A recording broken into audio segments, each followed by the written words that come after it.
perlu bahwa kita ini mulai bicara tentang konsensus-konsensus yang diperlukan sebelum ini semuanya ambiar, apalagi di tengah pertarungan-pertarungan ideologi yang begitu kompleks.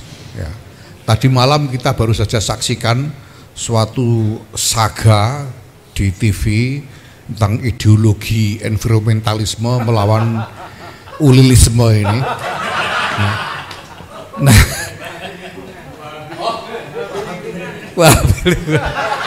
Wahabi lingkungan melawan aswaja lingkungan.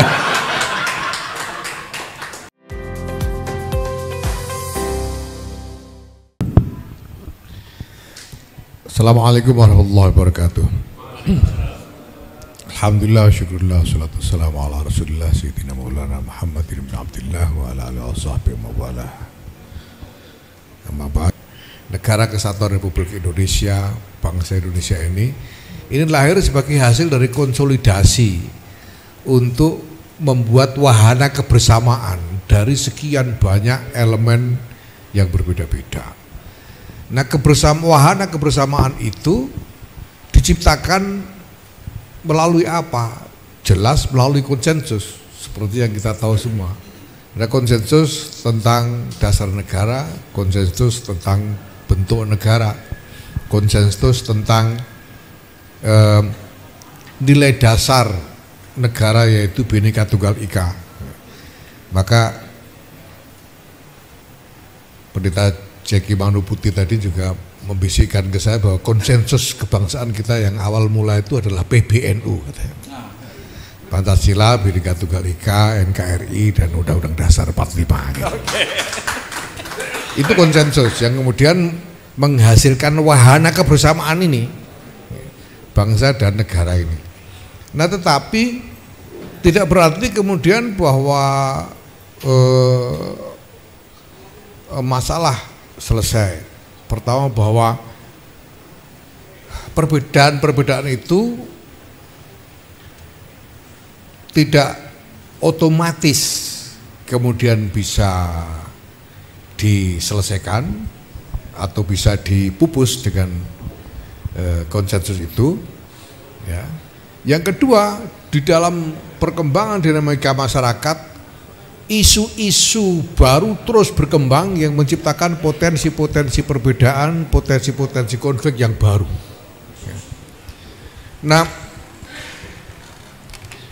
sekarang ini di tengah-tengah perkembangan yang sudah begitu jauh, yang menjadikan masyarakat kita menjadi semakin kompleks dengan skala ukuran yang sangat membesar sekarang ini, saya kira kita sangat membutuhkan cara-cara yang lebih kuat ya, untuk menjadi rujukan bagi penyelesaian berbagai macam perbedaan dan pertentangan yang memang secara alami ada di dalam masyarakat. Nah, konsensus awal kita sendiri UUD 45, Pancasila UUD 45 itu saja di dalamnya masih ada isu-isu yang sebetulnya memerlukan penjabaran ke dalam nilai-nilai yang lebih operasional. Ya. Misalnya ada pasal tentang yang menyatakan bahwa kebebasan berserikat dan berkumpul, kebebasan berpendapat, berserikat dan berkumpul diatur dengan undang-undang. Nah, diatur dengan undang-undang itu atas dasar nilai apa? Itu belum ada rujukannya. Ya, kita punya undang-undang ITE, undang-undang tentang macam-macam lah, perizinan ini, perizinan itu. Tapi rujukan nilainya apa? Itu belum ada kesepakatan tentang itu. Kemudian juga misalnya pasal tentang negara menjamin hak setiap warga negara untuk memeluk agama dan beribadat menurut agama kepercayaan masing-masing.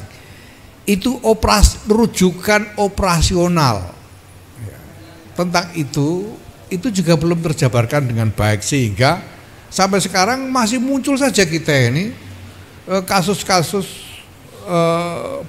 konflik, pertentangan terkait rumah ibadah, pendirian tempat ibadah, terkait artikulasi antar antar agama gitu. Yang satu menyinggung yang lain ya karena memang ajarannya beda misalnya gitu. Ini bagaimana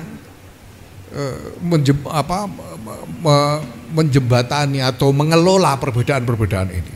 Belum lagi yang lain-lain, termasuk soal yang sensitif sekarang ini, akhir-akhir ini lagi ramai, soal ekonomi misalnya. Di dalam UUD 45 itu hanya disebutkan bahwa perekonomian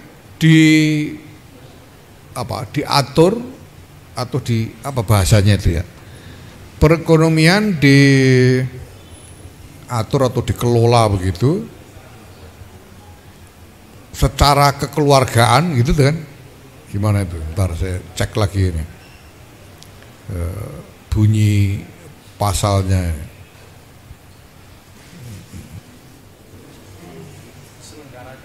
Nah, disusun, perekonomian disusun sebagai usaha bersama berdasar atas asas kekeluargaan. Nah, ini jabaran operasionalnya bagaimana?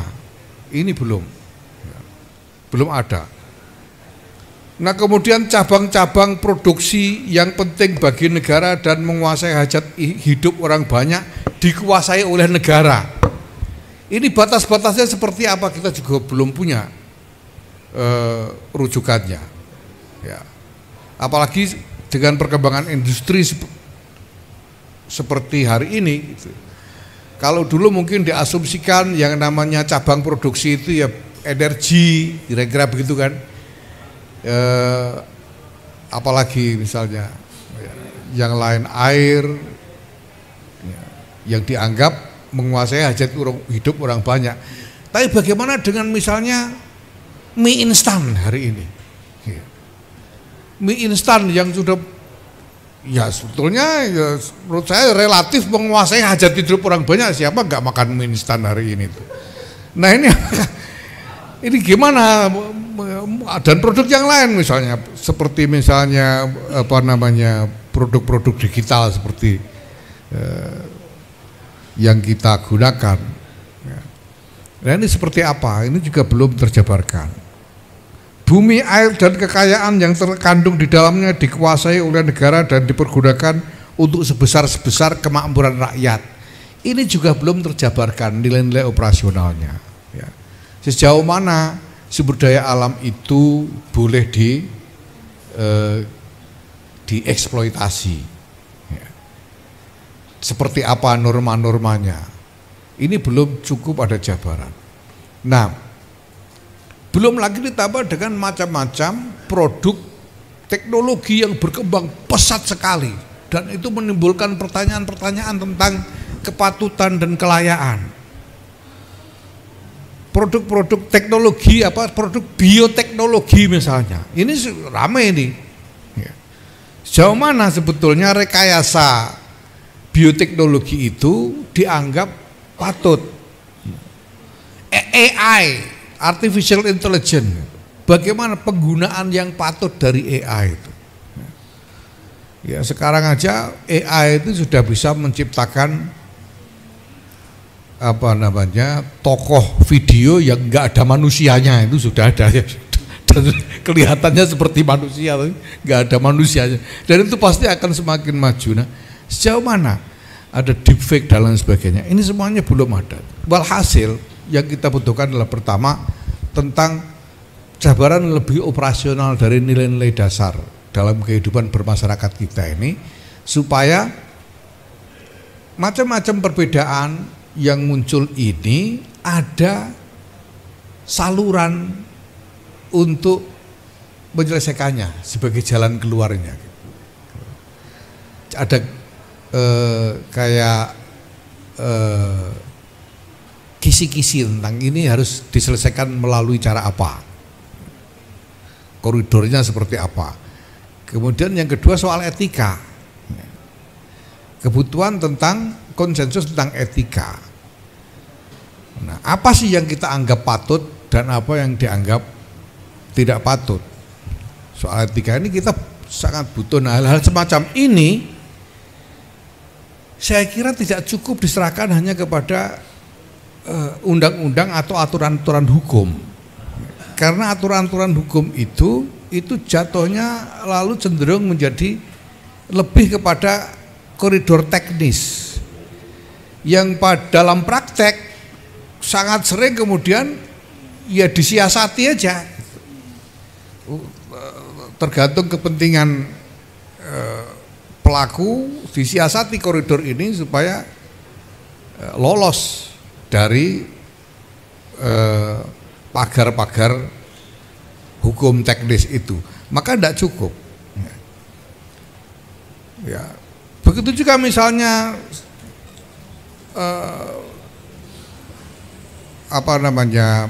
satu model penyelesaian yang lain di luar aturan hukum ya, yaitu misalnya yang terkait dengan rumah ibadah, itu kan ada SKB itu.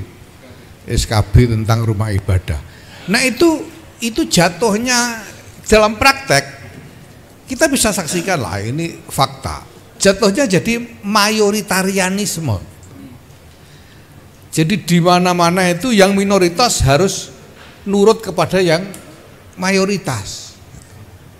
Nah, apakah ini sejauh mana bisa diterima? Kalau kita bicara tentang bahwa negara menjamin hak setiap warga untuk memeluk agama dan menjalankan ibadah menurut agama dan kepercayaan masing-masing. Ini kemudian juga soal kebebasan berbicara. Kebebasan berbicara itu di mana batas-batas nilainya? Ya. Nah, maka saya menganggap perlu bahwa kita ini mulai bicara tentang konsensus-konsensus yang diperlukan sebelum ini semuanya ambiar, apalagi di tengah pertarungan-pertarungan ideologi yang begitu kompleks. Ya. Tadi malam kita baru saja saksikan suatu saga di TV tentang ideologi environmentalisme melawan ulilisme ini. Nah,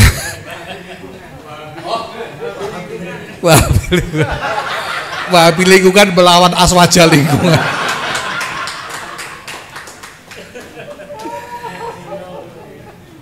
Nah ini pertentangan seperti ini harus dibawa kemana? Ya kan tidak bisa dilagakan tanpa ujung. Harus dibawa kemana? Nah kalau dibawa ke undang-undang nanti diakal-akalan lagi kan sama pelaku-pelakunya. Nah maka kita butuh konsensus-konsensus itu. Nah, lalu bagaimana memproses konsensus ini? Nah ini yang juga menjadi masalah yang harus kita pikirkan juga. Dulu itu di tengah-tengah proses dinamika amandemen UUD 45 itu, Presiden Gus Dur ya itu pernah mengatakan bahwa menurut dia sebaiknya MPR itu dijadikan wahana untuk mengolah konsensus kebangsaan. Jadi Gus Dur mengusulkan bahwa produk MPR itu adalah produk-produk konsensus. Maka MPR di dalam membuat keputusan-keputusannya itu jangan pakai voting, harus semuanya setuju, harus aklamasi. Walaupun prosesnya panjang, yang penting jadi konsensus gitu. Nah cuma gagasan ini kan lalu tidak diterima. Ya nyatanya tidak diterima karena nyatanya di dalam UUD 45 juga dinyatakan bahwa MPR membuat keputusan berdasarkan suara terbanyak gitu. Tapi walaupun begitu saya kira kalau kita lihat lembaga-lembaga bangsa, lembaga-lembaga kenegaraan yang ada, mungkin tetap saja MPR ini punya posisi yang paling kuat.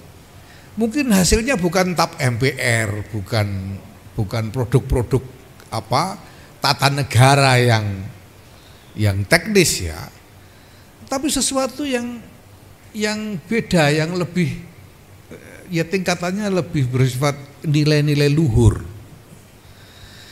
Yang itu diproses sebagai konsensus bangsa.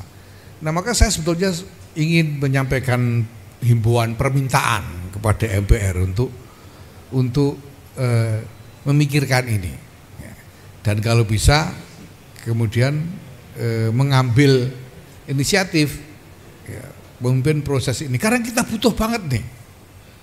Kalau dibiarkan begini, ini tidak karu-karuan.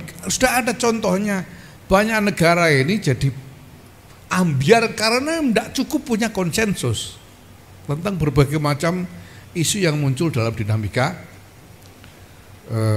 masyarakatnya. Sekarang ini misalnya, ini Amerika ini ada demo besar-besaran begini, ya saya tidak tahu kenyataannya seperti apa ya, tapi ada statement dari Ray Dalio misalnya, itu yang kemarin diundang untuk memberikan nasihat ekonomi kepada Indonesia itu, dia membuat pernyataan bahwa Amerika diambang perang saudara terbuka katanya. Ya karena tidak ada konsensus tentang imigrasi itu apa kan. Yang ada itu, padahal mereka punya undang-undang, punya aturan imigrasi, harus masuk dengan prosedur begini, begitu. Tapi ketika kemudian ada gelombang imigran tanpa melalui prosedur yang resmi, ya mereka, masyarakat Amerika itu kehilangan rujukan menyikapi soal ini, sehingga terjadi pertentangan seperti ini karena tidak ada konsensus. Nah, pertentangan seperti ini tuh alami, pasti terjadi di mana-mana. Sekarang terjadi di mana-mana, dan makin lama makin beragam, dan semuanya cenderung mengarah kepada polarisasi pembelahan masyarakat. Nah, kalau kita tidak mulai siap-siap mengantisipasi itu dengan berusaha menemukan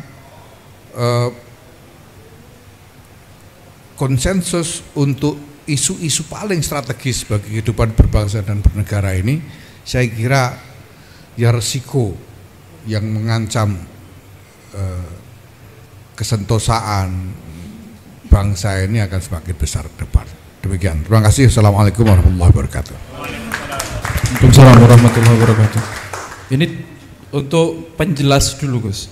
Jadi konsensus itu nanti letaknya itu berada di bawahnya, menjadi nilai yang melatar belakangi lahirnya aturan. Posisinya kira-kira. Ya tidak hanya melatar belakangi lahirnya aturan, tapi juga melatar belakangi prinsip-prinsip dalam menyikapi aturan gitu. Bahwa aturan itu harus disikapi dengan nilai-nilai seperti ini, supaya orang tidak dengan mudah membuat siasat untuk mengakali aturan, dan kalau ada yang melakukan itu, orang punya dasar untuk negur gitu loh.